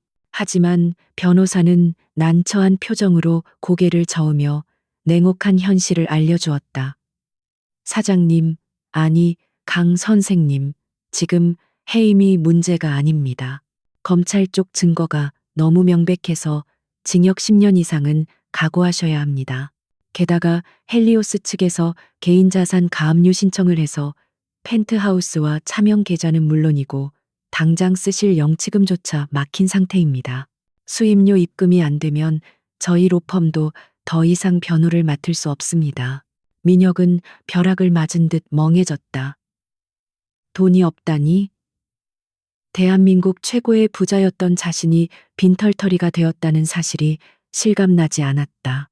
그는 떨리는 손으로 변호사의 옷깃을 잡으려 했지만 교도관에게 제지당했다. 거짓말이야. 그럴 리가 없어. 내가 누군데. 내가 강민혁인데. 절규하는 그의 목소리는 차가운 시멘트 벽에 부딪혀 공허하게 울려 퍼질 뿐이었다. 며칠 후 서연은 법원의 허가를 받아 강민혁의 개인 집무실을 정리하기 위해 들어갔다. 그곳은 민혁의 탐욕과 과시욕이 집약된 공간이었다. 최고급 가죽 소파, 바닥에 깔린 호랑이 가죽 카펫, 그리고 벽면을 가득 채운 고가의 미술품들까지. 하지만 이제 그 모든 것에는 붉은색 압류 딱지가 흉물스럽게 붙어 있었다. 서연은 민혁이 앉았던 회장 의자에 천천히 앉아 보았다. 창밖으로 보이는 서울의 풍경은 여전히 아름다웠지만 5년 전 비서로서 이 방에 들어와 서류를 결제받을 때 느꼈던 위압감은 온데간데 없었다. 그녀는 책상 서랍을 열어 민혁이 소중하게 간직하던 가족 사진을 꺼냈다. 어릴 적 민혁과 그의 부모님이 찍은 사진이었다. 그 역시 사랑받는 아들이었을 텐데 어디서부터 잘못된 것일까? 그때 준우가 노크를 하고 들어왔다. 이사님, 아니 회장님, 준비가 끝났습니다. 강민혁 씨가 보석으로 풀려났다는 소식입니다. 도주 우려가 없고 건강상의 이유를 들어 거액의 보석금을 내고 나왔다고 합니다. 물론 그 보석금은 사채 시장에서 빌린 것이라 이제 그는 이중고에 시달리게 될 겁니다. 서연은 사진을 서랍에 다시 넣으며 차갑게 웃었다. 예상대로네요. 그는 감옥 안에서 썩는 것보다 밖에서 자신이 가진 모든 것을 잃고 비참해지는 꼴을 견디지 못할 거예요. 자유를 줬지만 그 자유가 그에게는 더 큰 지옥이 될 겁니다. 이제 그가 갈 곳은 단 한 군데밖에 없어요. 보석으로 풀려난 민혁은 구치소 정문을 나섰지만 그를 반겨주는 사람은 아무도 없었다. 기자들조차 이미 몰락한 그에게 관심을 끄고 다른 특종을 찾아 떠난 뒤였다.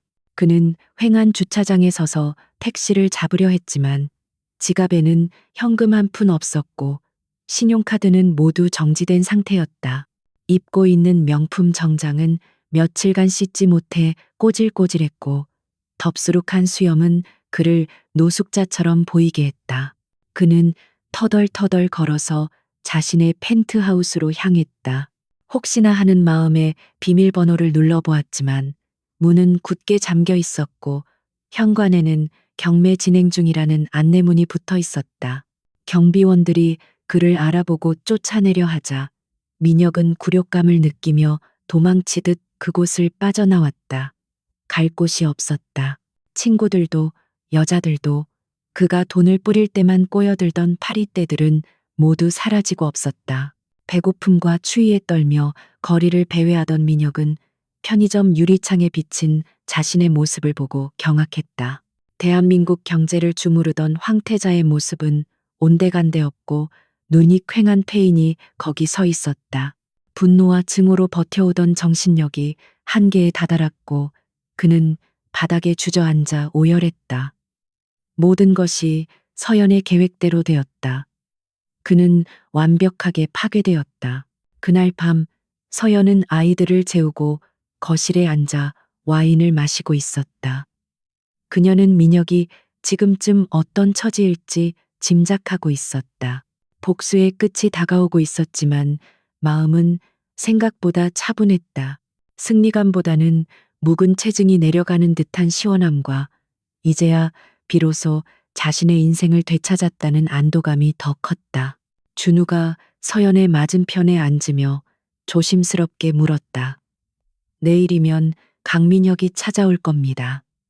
만나주실 겁니까? 위험할 수도 있습니다. 서연은 와인잔을 흔들며 붉은 액체를 응시했다. 아니요, 만나야 해요. 그래야 이 긴 악연의 고리를 끊을 수 있으니까요. 그리고 그에게 보여줘야 할 게 있어요. 그가 잃어버린 것이 돈과 명예뿐만이 아니라는 것을. 다음 날 아침 대한그룹 본사 앞에는 낡은 옷차림의 남자가 서성거리고 있었다. 강민혁이었다. 그는 퀭한 눈으로 높디 높은 건물을 올려다보았다. 불과 며칠 전까지만 해도 저곳의 주인이었는데 이제는 출입증 없이는 로비조차 들어갈 수 없는 신세가 되었다. 그는 자존심을 모두 내려놓고 안내 데스크로 다가가 떨리는 목소리로 말했다. 한서연 회장님을 뵙고 싶습니다. 안내 직원은 그를 경멸 어린 시선으로 훑어보다가 어딘가로 전화를 걸었다. 잠시 후 직원은 사무적인 말투로 대답했다. 회장님께서 올라오시랍니다. 하지만 보안 검색을 철저히 받으셔야 합니다. 민혁은 수치심에 입술을 깨물었지만 달리 방법이 없었다. 그는 보안 요원들에게 몸수색을 당한 뒤 자신이 탔던 전용 엘리베이터가 아닌 화물용 엘리베이터에 올랐다. 최상층 회장실 문이 열리고 민혁은 쭈뼛거리며 안으로 들어섰다. 넓은 집무실 창가에는 서연이 등을 돌린 채 서 있었다. 햇살을 받아 눈부시게 빛나는 그녀의 뒷모습은 범접할 수 없는 아우라를 뿜어내고 있었다. 민혁은 마른 침을 삼키며 입을 열었다. 서연아. 그의 목소리는 갈라지고 볼품없었다. 서연은 천천히 몸을 돌려 그를 바라보았다. 그녀의 표정은 무서울 정도로 고요했다. 강민혁 씨, 할 말이 있어서 온 거 아닌가요? 내 시간은 비싸니까 용건만 간단히 하죠. 그녀는 그를 철저히 비즈니스 파트너, 아니 하급자를 대하듯 대했다. 민혁은 그녀의 태도에 주눅이 들었지만 마지막 남은 희망을 걸고 다가갔다. 내가 잘못했어. 5년 전 일, 그리고 최근의 일들 모두 내가 미쳤었나 봐. 제발 한 번만 용서해줘.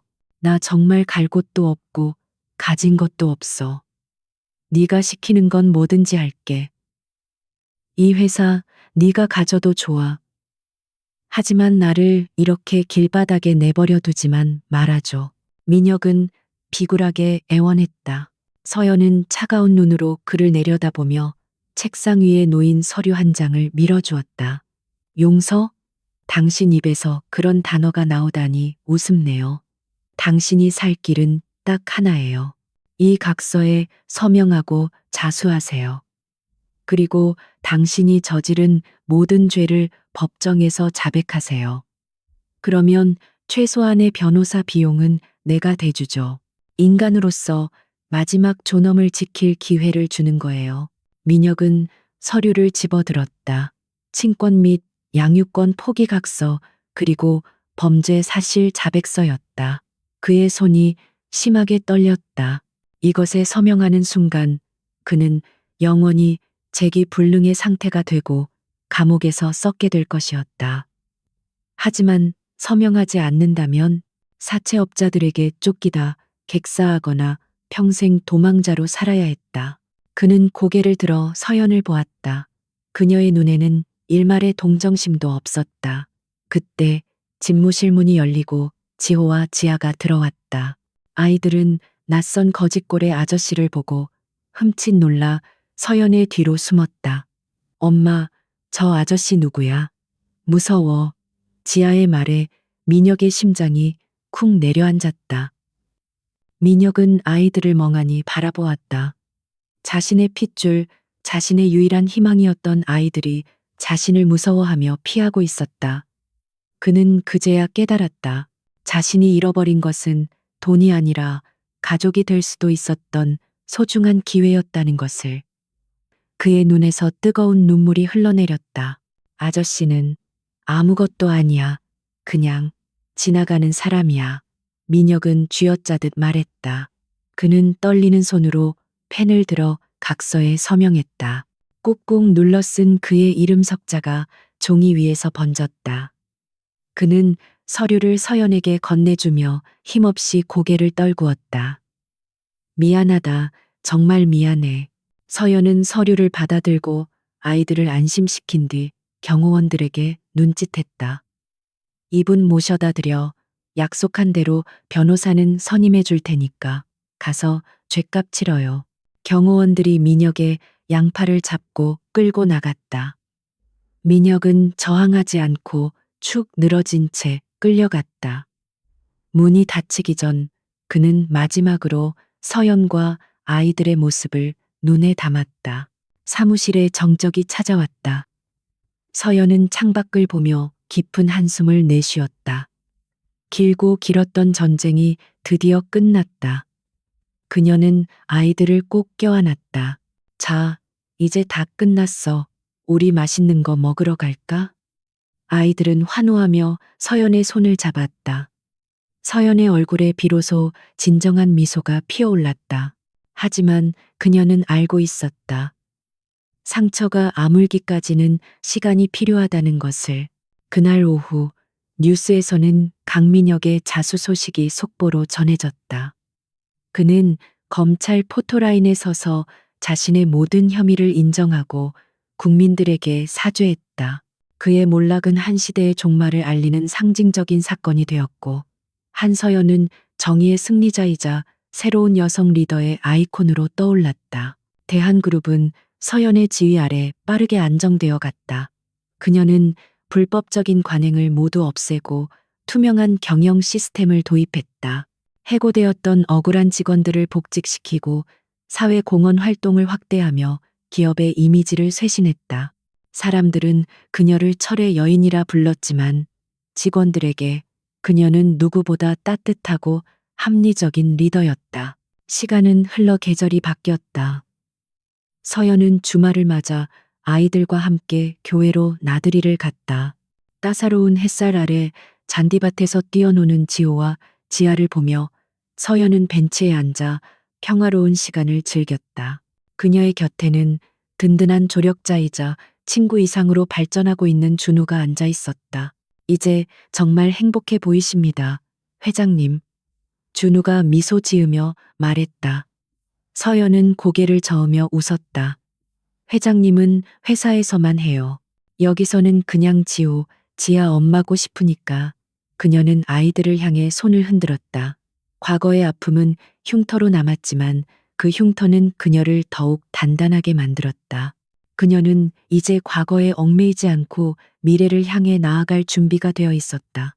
겨울에 찬 바람이 서울 구치소의 높은 담장을 넘어와 회색빛 건물 사이를 윙윙거리며 맴돌고 있었다. 좁고 차가운 독방 바닥에 앉은 강민혁은 얇은 담요 하나의 의지에 떨리는 몸을 감싸 안고 있었다. 한때 대한민국 최고의 펜트하우스에서 최고급 난방 시스템과 구스다운 이불을 덮고 잠들었던 그였지만 지금 그에게 허락된 것은 한 줌의 온기도 없는 냉기뿐이었다. 그는 거칠어진 손바닥을 비비며 입김을 불어보았지만 손끝의 감각은 이미 마비된 지 오래였다. 민혁의 수감 생활은 지옥 그 자체였다. 재벌 회장이라는 타이틀은 이곳에서 아무런 보호막이 되지 못했고 오히려 다른 수감자들의 조롱과 괴롭힘의 대상이 될 뿐이었다. 그는 배식구로 들어오는 차가운 밥덩어리를 씹으며 자신이 버렸던 음식들과 하찮게 여겼던 사람들을 떠올렸다. 5년 전 한서연이 겪었을 고통과 절망이 이제야 피부로 느껴지기 시작했고 그것은 밤마다 그를 찾아와 목을 조르는 악몽이 되었다. 그는 벽에 기대어 멍하니 철창 너머의 조각난 하늘을 올려다보았다. 화려했던 과거의 영광은 마치 전생의 기억처럼 희미해져 갔고 남은 것은 사무치는 후회와 고독뿐이었다. 아이들의 얼굴이 떠오를 때마다 가슴이 칼로 도려내는 듯 아팠지만 이제 와서 그가 할 수 있는 일은 아무것도 없었다. 그는 철저하게 패배했고 세상으로부터 격리된 채 잊혀가고 있었다. 반면 서울의 중심부에서는 새로운 역사가 쓰이고 있었다. 한서연이 이끄는 대한그룹은 과거의 부패와 비리 이미지를 벗어던지고 혁신적이고 투명한 기업으로 거듭나고 있었다. 서연은 비비안한이라는 가명을 버리고 자신의 본명 한서연으로 당당하게 세상 앞에 섰다. 그녀의 집무실은 언제나 열려 있었고 직원들은 그녀를 두려움의 대상이 아닌 존경하는 리더로 따랐다. 서연은 창가에 서서 분주하게 움직이는 도심의 풍경을 내려다보며 따뜻한 커피 향을 음미했다. 5년 전 쫓겨나듯 떠났던 이 거리에서 이제 그녀는 가장 높은 곳에 서 있었다. 하지만 그녀의 표정에는 오만함 대신 깊은 겸손과 책임감이 서려 있었다. 권력이라는 것이 얼마나 쉽게 사람을 타락시키는지 강민혁을 통해 똑똑히 목격했기에 그녀는 매일 아침 거울을 보며 초심을 잃지 않겠다고 다짐했다. 그때 준우가 결제 서류를 들고 들어와 조심스럽게 말을 건넸다. 회장님, 오늘 오후에 예정된 일정 말입니다. 정말 가시겠습니까? 굳이 직접 가실 필요는 없습니다. 변호사를 통해 전달해도 충분할 텐데요. 그의 얼굴에는 걱정이 가득했다. 그는 서연이 다시금 과거의 상처와 마주하는 것을 원치 않았다. 서연은 미소를 지으며 고개를 저었다. 아니요, 가야 해요. 이것이 그 사람과 나의 마지막 만남이 될 테니까요. 그리고 내 마음속에 남아있는 마지막 응어리를 털어내기 위해서라도 직접 눈으로 확인하고 끝내야 해요. 걱정해줘서 고마워요, 준우 씨. 그녀의 목소리는 부드러웠지만 결코 꺾이지 않을 단단함이 배어 있었다. 오후 2시 서연을 태운 검은색 세단이 서울 구치소 정문에 도착했다. 육중한 철문이 열리고 차가 안으로 들어서자 서연은 긴장감에 마른 침을 삼켰다. 5년 전 죄수복을 입고 이곳을 나설 때 다시는 돌아오지 않겠다고 맹세했었지만 아이러니하게도 그녀는 승자가 되어 다시 이곳을 찾게 되었다.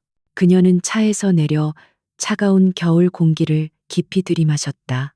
접견실은 삭막하고 건조한 공기로 가득 차 있었다. 서연은 투명한 강화 유리 건너편 의자에 앉아 민혁을 기다렸다. 잠시 후 교도관의 인솔하에 수의를 입은 남자가 들어왔다. 서연은 그를 보는 순간 숨이 턱 막혔다. 불과 몇 달 전까지만 해도 기세등등했던 강민혁의 모습은 온데간데 없고 눈빛이 다 죽어가는 초라한 노인이 앉아있는 것 같았기 때문이었다. 민혁은 서연을 보자마자 고개를 푹 숙이고 자리에 앉았다. 그는 차마 그녀의 얼굴을 똑바로 쳐다보지 못했다. 죄책감과 수치심이 그를 짓누르고 있었다. 침묵이 흘렀고 그 정막을 깬 것은 서연이었다. 잘 지냈어요? 얼굴이 많이 상했네요. 그녀의 목소리는 비난조가 아닌 그저 사실을 이야기하는 담담한 어조였다. 민혁은 떨리는 목소리로 대답했다. 나 같은 놈이 잘 지낼 리가 있나? 하루하루가 지옥이야. 네가 5년 동안 겪었을 고통을 이제야 아주 조금은 알 것 같아. 미안하다는 말조차 사치스럽게 느껴지지만 그래도 정말 미안해. 서연아. 그의 목소리는 물기에 젖어 있었다. 서연은 그를 가만히 바라보았다. 과거에 자신을 괴롭히던 악마가 이토록 나약한 존재였다는 사실에 허무함마저 느껴졌다. 사과를 받으러 온 건 아니에요. 그저 당신의 마지막 모습을 보고 싶었어요. 그리고 당신이 궁금해할 것 같아서 아이들 소식을 전해주러 왔어요. 서연은 가방에서 사진 한 장을 꺼내 유리에 대주었다. 사진 속에는 지호와 지아가 학교 운동장에서 밝게 웃으며 뛰어노는 모습이 담겨 있었다. 민혁은 떨리는 손을 들어 유리창에 댄 채 사진 속 아이들의 얼굴을 쓰다듬으려 애썼다. 지호, 지아, 이렇게 많이 컸구나. 정말 예쁘다. 나를 닮지 않아서 다행이야. 정말 다행이야. 그는 흐느끼며 중얼거렸다. 민혁은 고개를 들어 젖은 눈으로 서연을 바라보며 간절하게 애원했다. 서연아, 염치 없는 부탁인 줄 알지만 혹시 나중에, 아주 나중에라도 아이들이 큰 뒤에 내가 죄를 다 갚고 나가면 그때 한 번만이라도 아이들을 멀리서 보게 해줄 수 있을까? 아빠라고 나서지는 않을게. 그냥 잘 자란 모습만이라도 직접 보고 싶어. 서연은 사진을 다시 가방에 넣으며 단호하게 고개를 저었다. 아니요. 그건 안 돼요. 아이들은 당신의 존재를 몰라요. 그리고 앞으로도 모르게 키울 생각이에요. 당신은 아이들에게 아빠가 아니라 엄마를 아프게 했던 사람, 그리고 사회적으로 무리를 일으킨 범죄자로만 기억될 거예요. 그게 당신이 치러야 할 진짜 죗값이에요. 그녀의 냉정함에 민혁은 절망적인 표정을 지었지만 이내 고개를 끄덕이며 수긍했다. 그래, 그렇겠지. 내가 무슨 자격으로 그런 걸 바라겠어. 다 내 업보야. 내가 자초한 일인걸. 그는 자포자기한 듯 어깨를 늘어뜨렸다. 그때 민혁이 갑자기 자리에서 일어나더니 털썩 소리를 내며 바닥에 무릎을 꿇었다. 교도관이 제지하려 했지만 그는 아랑곳하지 않고 바닥에 머리를 박으며 오열했다. 서연아, 제발, 제발, 나를 용서하지 마. 평생 미워하고 저주해. 하지만 부디 너와 아이들만은 행복해져. 내가 뺏어갔던 5년보다 50년, 100년 더 행복하게 살아줘. 내가 매일 여기서 빌게. 유리병 너머로 한때 대한민국을 호령하던 남자가 바닥을 기며 참회의 눈물을 쏟고 있었다. 돈 때문에 꿇는 무릎이 아니었다. 목숨을 구걸하기 위한 비굴함도 아니었다. 그것은 자신의 모든 오만과 독선이 무너져 내린 자리에서 피어난 뒤늦지만 진심 어린 참회였다. 그는 진정으로 자신의 죄를 깨닫고 뼈저리게 후회하고 있었다. 서연은 그 모습을 내려다보며 깊은 한숨을 내쉬었다. 복수심으로 불타올랐던 가슴 속의 불길이 사그라들고 그 자리에 차분한 평화가 찾아왔다. 그녀는 자리에서 일어나며 마지막 인사를 건넸다. 당신의 기도는 받을게요. 하지만 용서는 내가 하는 게 아니에요. 당신 스스로 남은 생 동안 속죄하며 찾으세요. 안녕히 계세요. 강민혁 씨.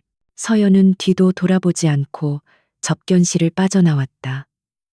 등 뒤에서 민혁의 통곡 소리가 들려왔지만 그녀의 발걸음은 멈추지 않았다. 구치소 밖으로 나오자 따스한 오후의 햇살이 그녀를 비추었다. 그녀는 눈을 감고 햇살을 느끼며 비로소 긴 터널을 완전히 빠져나왔음을 실감했다. 시간은 흘러 어느덧 완연한 봄이 찾아왔다. 서연의 펜트하우스 테라스에는 화사한 꽃들이 만발해 있었고 살랑거리는 봄바람이 커튼을 간지럽히고 있었다.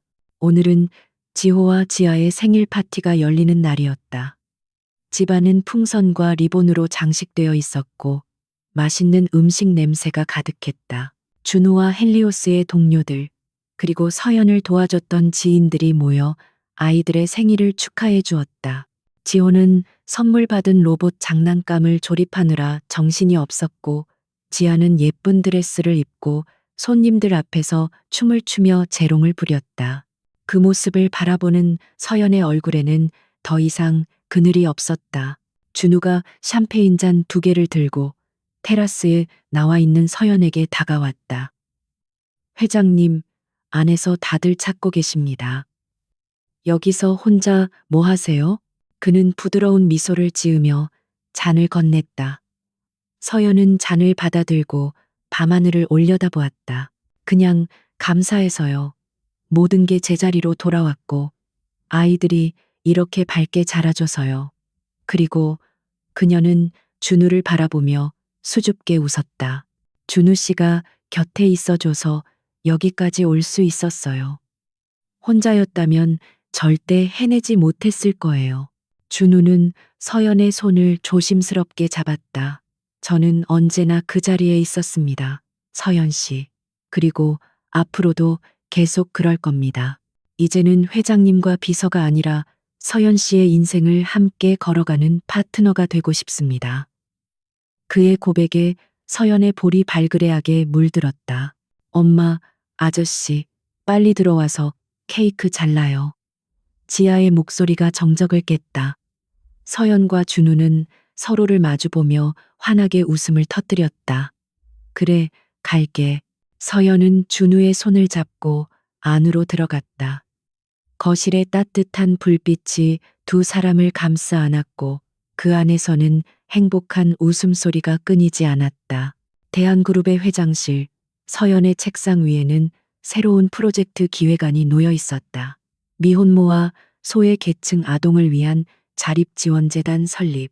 그녀는 자신이 받은 상처를 치유하는 데 그치지 않고 세상의 또 다른 약자들에게 손을 내밀기로 결심했다. 그녀의 복수는 파괴로 끝난 것이 아니라 더 큰 사랑과 희망으로 완성되었다. 5년 전 억울한 누명을 쓰고 차가운 감옥 바닥에서 울던 여자는 이제 없었다. 그 자리에는 시련을 딛고 일어서 자신과 가족, 그리고 세상을 지키는 강인한 어머니이자 위대한 리더가 서 있었다. 강민혁은 자신의 죄값 속에서 영원히 갇혀 살겠지만 한서연의 이야기는 이제 막 찬란한 이막을 시작하고 있었다. 밤하늘의 별들이 유난히 밝게 빛나는 밤이었다. 서연은 아이들을 재우고 잠시 창가에 기대어 섰다. 멀리서 들려오는 도시의 소음조차 평화로운 자장가처럼 들렸다. 그녀는 가슴속 깊은 곳에서 우러나오는 말을 나직이 읊조렸다. 안녕, 나의 아픈 과거여. 그리고 반가워, 나의 빛나는 미래여. 그녀는 미소를 지으며 커튼을 닫았다. 내일은 또다시 새로운 태양이 떠오를 것이고 그녀는 두 아이의 손을 잡고 그 눈부신 빛을 향해 힘차게 걸어나갈 것이다. 정의는 실현되었고 사랑은 승리했다. 그것으로 충분했다.